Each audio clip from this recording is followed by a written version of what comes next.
में सिर्फ 2 लूम्स और 9 कारीगरों के साथ एक ऐसी ब्रांड की शुरुआत हुई जिसने आज अपना मुकाम जो है सिर्फ भारत में नहीं बल्कि दुनिया भर में एक नाम कमा लिया है। और इंडिया का झंडा जो है आज रग्स और कारपेट्स की जब भी बात आती है तो सिर्फ जयपुर रग्स का नाम लिया जाता है।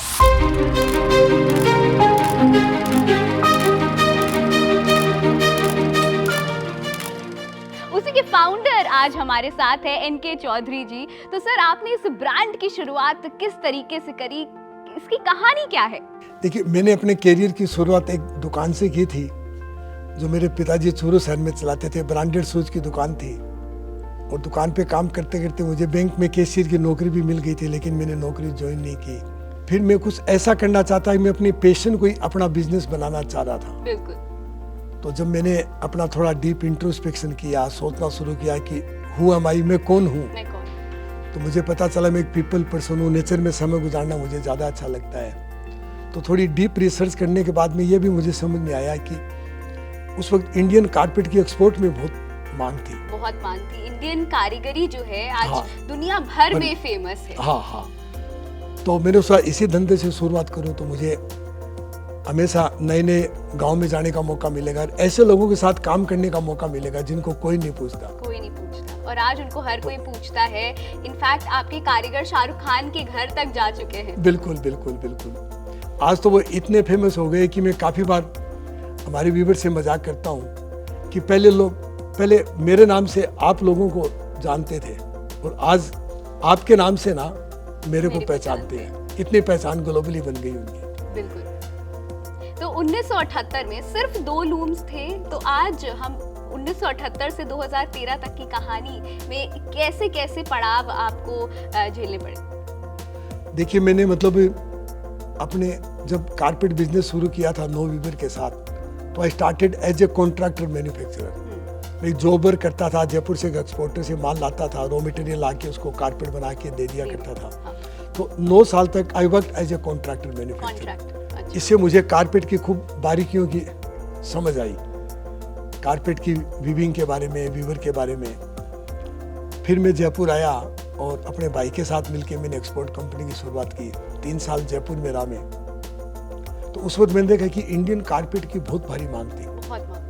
तो मुझे और वीवर चाहिए, तो मैं गुजरात गया और गुजरात में 8 साल तक रहा और वहां जाके मैंने 15,000 ट्राइबल लोगों को ये कारपेट का काम सिखाया। और आज जो है आपके पास लगभग 40,000 वर्कर्स जो है काम कर रहे हैं, जिसमें से लगभग 36,000 तो सिर्फ औरतें हैं। क्योंकि देखिए, जब इस धंधे को शुरू किया था तो शुरू में काम करने वाले सारे आदमी थे, तो वो समय से काम नहीं करते थे, क्वालिटी सही नहीं बनाते थे।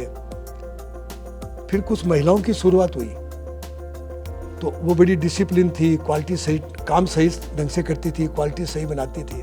तो मुझे बहुत जल्दी समझ में आ गया कि मुझे केवल महिलाओं पे ही फोकस करना है और आज तक हमने केवल महिलाओं को ही रोजगार दिया इसमें, क्योंकि महिलाएं जो है डिसिप्लिन्ड होती हैं। बिल्कुल।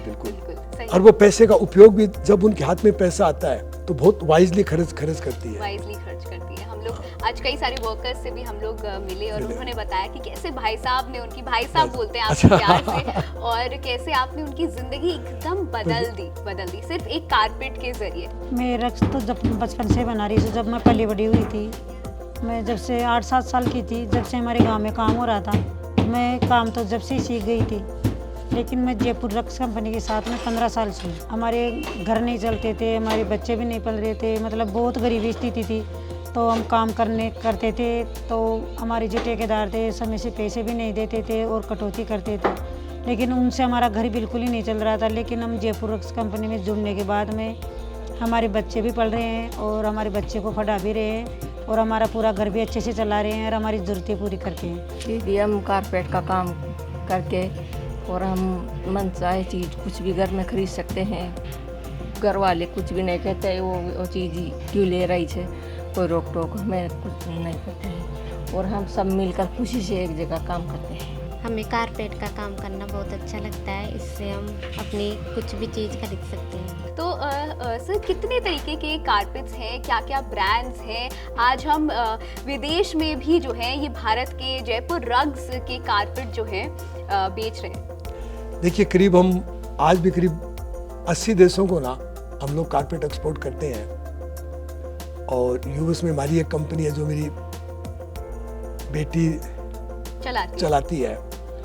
और जयपुर की जो टैग लाइन है, जयपुर का जो ब्रांड है, हम बोलते हैं कि we don't sell carpet, we sell family blessing, we sell stories, we sell experiences. बिल्कुल। हम लोग कॉन्स्टेंटली नई नई एक तो कलेक्शन बनाते रहते हैं और उसके साथ साथ हम लोग बहुत सारे डिज़ाइनर्स का जुड़ते रहते हैं। तो अभी रिसेंटली हमने कलेक्शन करी थी, आशीष शाह करके एक बहुत फेमस डिज़ाइनर हैं जिनका कलेक्शन पूरा ब्रह्मांड है उससे इंस्पायर्ड था। तो कलेक्शन का नाम ब्रह्मांड है। I think this is one of the ब्रह्मांड कलेक्शन का बिल्कुल रग है ये। सो इसका कॉन्सेप्ट क्या था? तो वो जो आशीष हैं वो पूरा जो हमारा ब्रह्मांड है उससे बहुत पूरी एनर्जी जो है वो हमारी पूरी ब्रह्मांड से ही आती है। तो उनका जो कॉन्सेप्ट था उसमें था कि हम उसको जो पूरा ब्रह्मांड है उसको घर पे कैसे लेकर आ जाएं।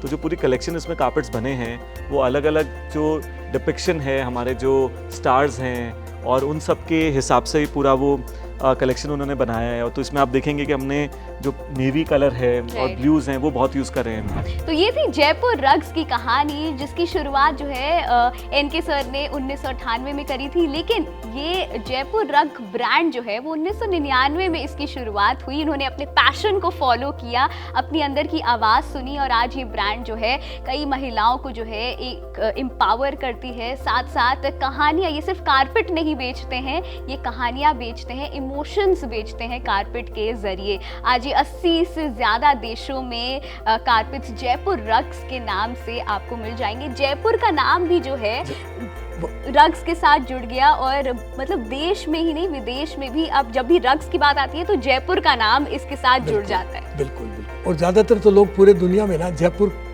रग्स या जयपुर कारपेट नहीं बोल के ना जयपुर ही बोलते हैं वही कि ये जयपुर का कारपेट है।